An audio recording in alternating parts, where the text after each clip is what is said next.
Welcome to my channel. Subscribe, listen, and enjoy my stories every day. The office was always her fortress, her sanctuary. Victoria used to say that late-night meetings were the price of success, and I believed her, at least at first. I would kiss her goodbye as she rushed out the door, briefcase in hand, her eyes glittering with excitement. There was something alluring about her dedication, but recently, something felt off. The excuses became more frequent, her laughter less genuine, and those meetings were happening almost every night. It was a chilly Wednesday evening when the first real pang of doubt gripped me. I had returned home early from a work trip, and as expected, Victoria wasn't there. She had texted earlier in the day, claiming she had back-to-back meetings until late, but I couldn't shake the uneasy feeling gnawing at me. For hours, I paced the living room, staring at the empty space where she usually worked, my mind racing. What if I just showed up at her office? The thought seemed harmless at first, but the longer I entertained it, the more it took root in my mind. Why hadn't I done it sooner? Tonight, I'd surprise her, bring her favorite coffee, and maybe, just maybe, put these ridiculous thoughts to rest. As I pulled up outside her office building, a strange sensation settled in the pit of my stomach. I glanced at my watch. It was nearly 9 p.m. The building stood tall, its many windows dark save for a few scattered lights. Surely, someone would still be working this late, especially Victoria, who claimed to be buried in meetings. I strode into the building, my heart pounding with each step. The receptionist, a young man in his 20s, barely glanced up as I passed. Victoria's office was on the 5th floor, and as the elevator ascended, I couldn't help but feel a wave of apprehension. When the doors opened, I expected the familiar sight of her coworkers bustling around, the hum of computers, the low murmur of conversations. But the office was eerily silent. Not a soul in sight. I walked down the hallway toward her desk, hoping to find her there, maybe catching up on emails or preparing for the next day's work. But her desk was empty, her chair pushed back as though she hadn't been there for hours. Confused, I dialed her number. The phone rang once, twice, then went to voicemail. I tried again. No answer. Panic set in, and without thinking, I dialed her coworker, Megan. She picked up after a few rings, her voice cheerful as usual. "Hey, is everything okay?" she asked. "Yeah, I'm just looking for Victoria. She said she had a lot of meetings tonight." I thought I'd surprise her at the office, but she's not here, I said, trying to keep my voice steady. There was a brief pause on the other end. "Meetings? Tonight?" Megan sounded genuinely confused. "There haven't been any scheduled meetings this week. We all left hours ago." Her words hit me like a punch to the gut. "Are you sure?" I managed to ask. "Positive," she replied. "I mean, it's been quiet around here. I haven't seen her since lunch." I forced a laugh, masking the sudden rise of dread. "Oh, okay, must have gotten the days mixed up. Thanks, Megan." I hung up, my hand trembling as I gripped the phone. No meetings. No work. No Victoria. I stood there for a moment, staring at her empty desk, the cold reality slowly settling in. Something was terribly wrong. My mind raced through possibilities, none of them good. Had she been lying to me this whole time? Where was she if not here? The betrayal hit hard. A bitter taste filled my mouth as I replayed the past few months in my head. Every late-night text, every rushed excuse, every time she assured me that work came first. Was it all a lie? I made my way back to the elevator, feeling like I was walking through a fog. As the doors closed behind me, I knew I couldn't let this go. I needed to know the truth. But more than that, I needed revenge. The drive home was a blur, my thoughts consumed by images of Victoria with someone else. Her smile, once meant for me, was now tainted by deception. I couldn't shake the feeling of betrayal, the anger bubbling up inside me like a storm ready to break. By the time I arrived home, a plan had already begun to form in my mind. She thought she could fool me, that I would never notice. But she underestimated me. I was going to tear her life apart the way she had torn mine. I would find out everything, expose her lies, and make sure she paid for what she had done. This was only the beginning. The next morning, I woke up with a mission. The doubts that had gnawed at me the previous night had transformed into a cold, determined resolve. Victoria was still asleep beside me, her breath steady and calm, completely oblivious to the storm that was brewing inside me. I couldn't look at her the same way anymore. Every little detail, every smile she gave me, felt like an insult. How long had she been lying to me? My mind raced with the questions I couldn't ask her yet. Not until I had the evidence. I got out of bed quietly, careful not to disturb her, and headed for the kitchen. Coffee in hand, I sat at the table, staring out the window, formulating my plan. If Victoria was lying about the meetings, then there had to be more. I needed to start somewhere. Her phone. Her laptop. No, too obvious. She'd get suspicious if I started snooping through her stuff. I needed something less direct. Something subtle. Suddenly, an idea hit me. The calendar. She always synced her work calendar to her phone and laptop. It was routine for her. If she had meetings scheduled, they would be listed there. And if they weren't, well, that would be the first solid proof I needed. I waited until she finally got up. She moved through the kitchen with her usual grace, her long hair falling over her shoulders as she poured herself a cup of coffee. I watched her, trying to suppress the disgust rising inside me. She flashed me a smile, but I couldn't return it. Not this time. "Everything okay?" she asked, taking a seat across from me. Her voice was sweet, but I noticed the slightest edge of nervousness in her tone. "Yeah, just tired," I replied, keeping my face neutral. "Busy day ahead?" She nodded, sipping her coffee. "Same here. Another long day of meetings. I might be late again tonight." There it was. The lie, delivered so smoothly, like she'd been doing it for years. My jaw tightened, but I forced myself to smile. "No problem. I've got a lot to catch up on at work anyway." I watched as she got ready for the day, every movement calculated and perfect, just like she'd practiced it. When she left the house, I waited for her car to disappear down the street before grabbing my phone and logging into our shared family calendar app. Her entries were sparse, mostly work meetings during the day, doctor's appointments, and social events. But when I scrolled to the evening meetings she'd been claiming, the spaces were glaringly empty. My blood ran cold. No meetings. Not a single one. I stared at the blank spots on the calendar, my heart pounding in my chest. This was it. The first undeniable clue. She had lied to me, again and again. I closed the app and sat there for a moment, the reality of it sinking in. There was no more room for doubt. Victoria was cheating on me. The thought made my stomach churn, but it also ignited a fire within me. I wasn't going to confront her yet. No, I needed more. I needed to know who she was seeing, where she was going. I spent the rest of the day going through my options. Hiring a private investigator felt extreme, but it crossed my mind more than once. In the end, I decided to keep it simple. I'd follow her. She didn't know that I had the rest of the week off, and that gave me the perfect opportunity.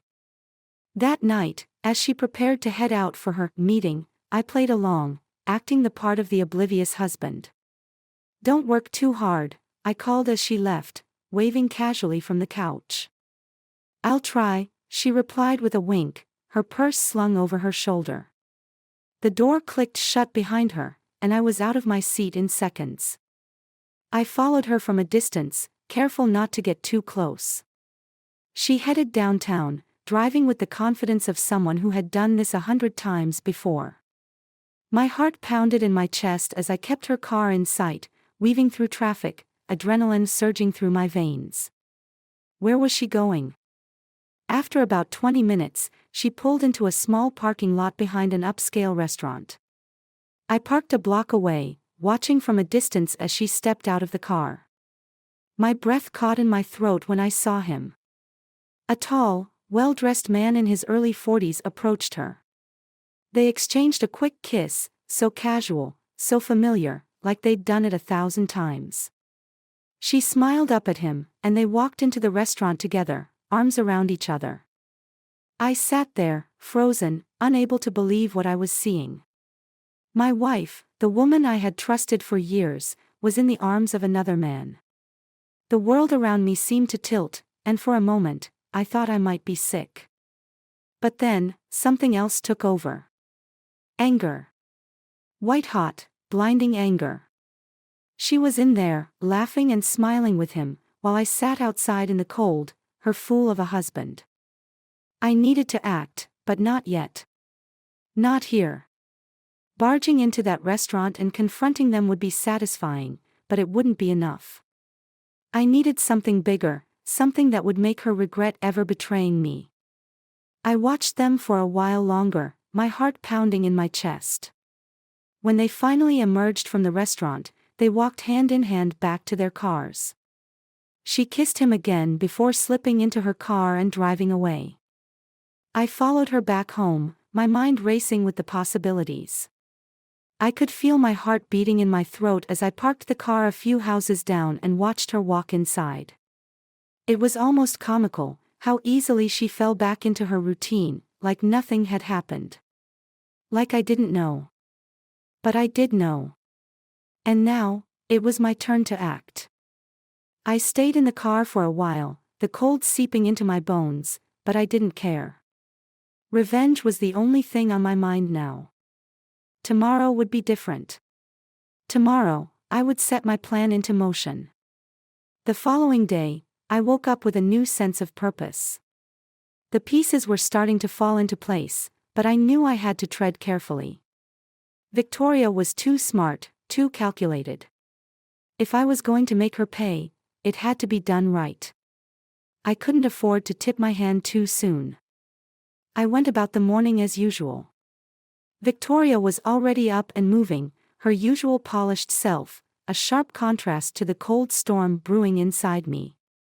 She flashed me a quick smile as she poured herself coffee, completely unaware of what I had witnessed the night before. Another busy day today? I asked, feigning casual interest as I sipped my own cup. Yeah, she said, not even looking up. Another meeting tonight, so don't wait up for me. There it was again, the lie delivered with such ease, it almost sounded natural.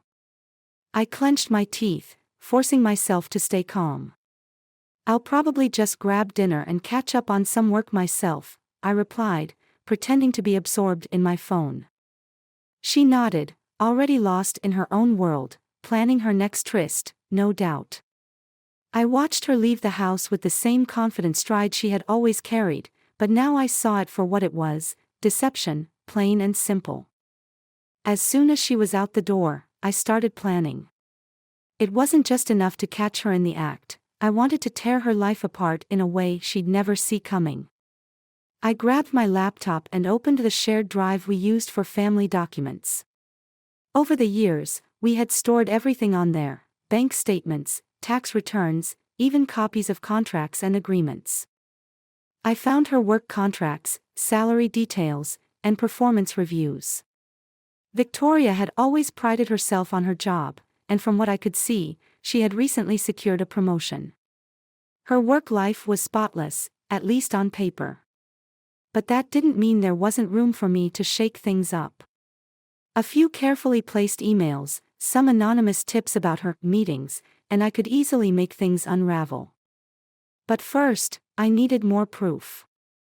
Later that day, I made my way to the office of a private investigator. If I was going to do this right, I needed someone who could gather the evidence professionally. I had heard about this guy through a friend of mine who had gone through something similar. The man was discreet and effective, exactly what I needed. He met me in a small, dimly lit office downtown, his demeanor as cold and clinical as his surroundings.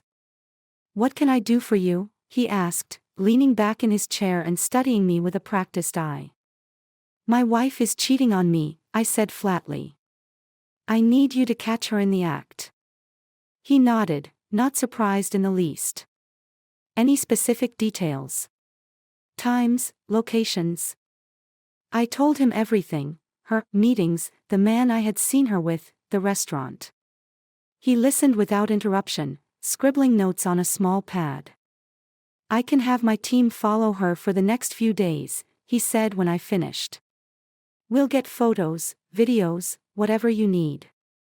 "How long will it take?" I asked, trying to keep the urgency out of my voice. "Depends. If she's as careless as you say, it won't take long. A few days, tops." I nodded, feeling the weight of the situation settle over me. It was happening. The wheels were in motion. "Let me know as soon as you have anything," I said as I stood to leave. "I'll handle the rest." As I left the office, a strange sense of calm washed over me. I was no longer the clueless husband being lied to. I was in control now, and Victoria had no idea what was coming. That evening, she came home late, as expected. I watched her walk through the door with a breezy smile, hanging her coat on the rack as if everything was normal. "Long day?"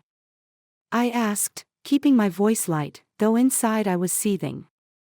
"Exhausting," she sighed, dropping her bag on the table. "I just want to shower and get some sleep." I nodded, watching her head upstairs. She disappeared into the bedroom, and I heard the shower start a few minutes later. I stayed downstairs, pretending to be engrossed in a book, but my mind was racing. She had no idea that her entire life was about to collapse. The next morning, I got a call from the investigator. "We've got what you need," he said simply. My heart pounded in my chest. "How soon can you get it to me?" "By the end of the day. You'll have everything: photos, timestamps, even video." I thanked him and hung up, my hands shaking slightly. This was it. The evidence I needed to destroy her. But I wasn't done yet. Later that afternoon, while Victoria was still at work, I logged into our joint bank accounts. She had her own personal accounts, of course, but we shared a few for household expenses. I carefully began moving small sums from those accounts into my own personal account. Nothing large enough to raise immediate suspicion, just a few hundred here, a few thousand there. Next, I went through our house papers. The mortgage was still in both our names, but I planned to change that soon. I had a lawyer friend who could help me navigate the process quickly once I had all the evidence I needed.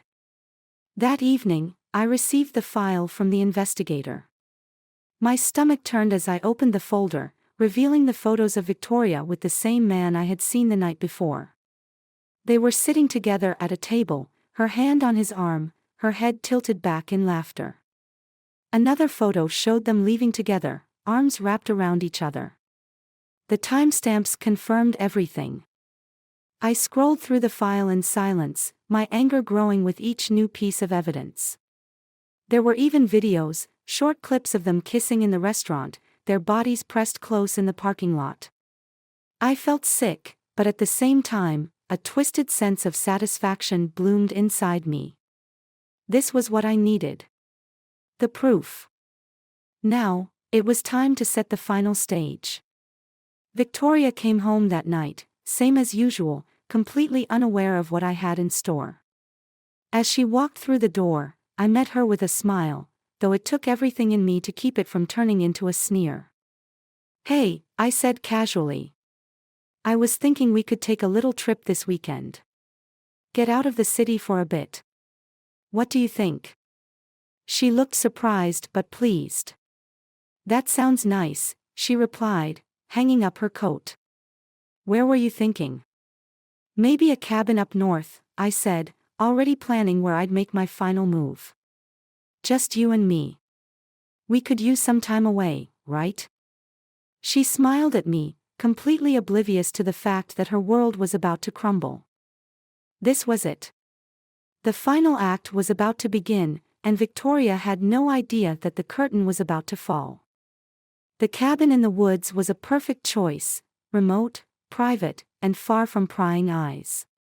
Victoria had been thrilled when I suggested the getaway, completely unaware of the storm that was about to descend on her. It was a place where we had spent weekends in the past, cozying up by the fire and escaping the city. But this time, it would be different. This time, it was the setting for her downfall.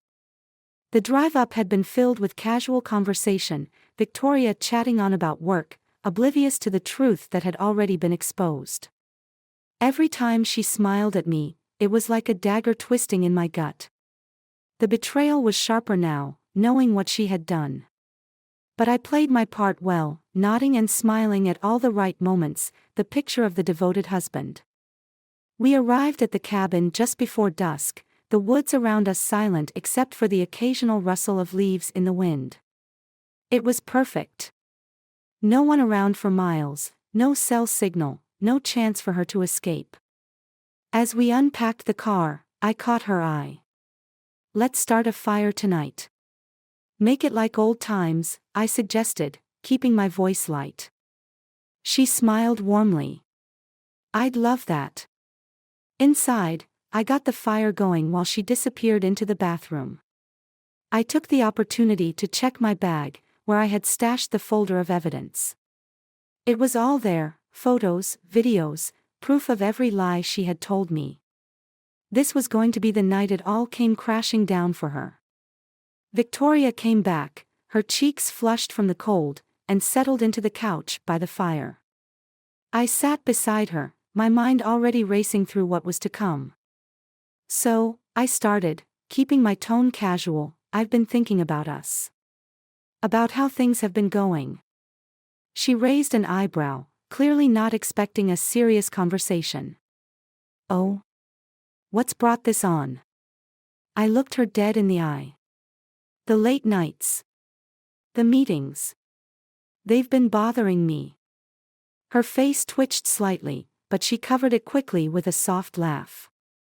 Work's just been crazy, you know that. Is that what it is? I asked, my voice suddenly colder. Because I know you're lying, Victoria. Her smile faltered, and I saw the flicker of panic in her eyes. What are you talking about? I stood up, walking over to the fireplace where I had left the folder of evidence. I'm talking about this, I said, tossing it onto the coffee table in front of her. The pages fanned out, photos of her with the other man, timestamps that matched her so-called meetings. It was all there, laid bare in front of her. She froze, staring at the photos, her face draining of color. What is this? She stammered, her voice barely a whisper. That, I said, my voice icy, is the proof of your betrayal. Her hands trembled as she picked up one of the photos, her eyes widening in horror as she realized what I had. I can explain. I cut her off. Don't bother. You lied to me. You cheated. I know everything, Victoria. She dropped the photo, her breath coming in short gasps. I didn't mean for it to happen. Save it, I snapped, stepping closer, my anger finally boiling over. I trusted you. I built a life with you. And this is how you repay me. Tears welled up in her eyes, but I felt nothing. No pity, no sympathy. Just cold, hard rage. I didn't think you'd find out. I'm so sorry. Sorry. I laughed bitterly. Sorry doesn't cut it, Victoria. Not anymore. I reached into my jacket pocket and pulled out the final piece of my plan, a small bottle of pills I had prepared, powerful enough to knock her out for a few hours but not enough to harm her permanently. You're going to pay for this. Every lie, every betrayal, you're going to feel it. Her eyes widened in fear as I moved closer, but before she could react, I grabbed her by the arm and forced her back onto the couch. "What are you doing?" she gasped, struggling against me. "You're going to understand what it feels like to lose everything," I hissed, forcing the pill into her mouth and covering her lips with my hand until she swallowed. She tried to scream, but it was too late. The effects would kick in soon. I stepped back, watching as her body slowly went limp, her eyes fluttering closed. She slumped against the couch, unconscious, completely vulnerable. I stood there for a moment, the firelight casting flickering shadows on the walls, my heart pounding in my chest. This was it. My moment of revenge.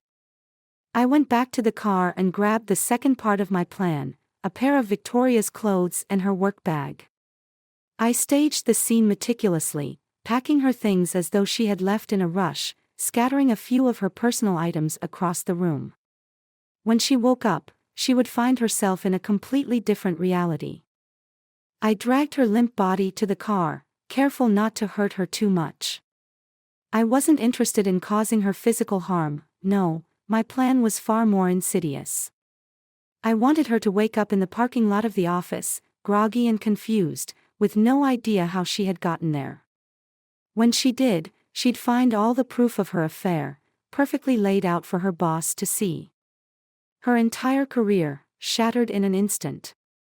I had already set things in motion at work, anonymous emails sent to her boss about her meetings and rendezvous with a client. By the time she woke up, her reputation would be destroyed. It was nearly dawn by the time I arrived at the office. I pulled into the parking lot and gently placed her in the back seat of her car, leaving the evidence neatly arranged in the passenger seat. She would wake up in a few hours, disoriented and humiliated, her life unraveling before her eyes. As I drove away, I felt a strange sense of satisfaction. I had done it. She was going to pay for her betrayal in the most devastating way possible. Her career, her reputation, everything she had worked for, it was all gone. Back at the cabin, I poured myself a drink and sat by the dying fire, reflecting on everything that had happened. The anger was gone now, replaced by a cold, calculated satisfaction. I had won. I had taken back control. Victoria would never see me again. I had no interest in watching her downfall unfold. She was no longer my concern. I would file for divorce, cut ties, and move on with my life. She had destroyed what we had, and now, I had destroyed her. As I sat there, the fire casting flickering shadows across the room, I felt a strange sense of peace. The revenge was complete. The chapter was closed. We were over, and I would never look back.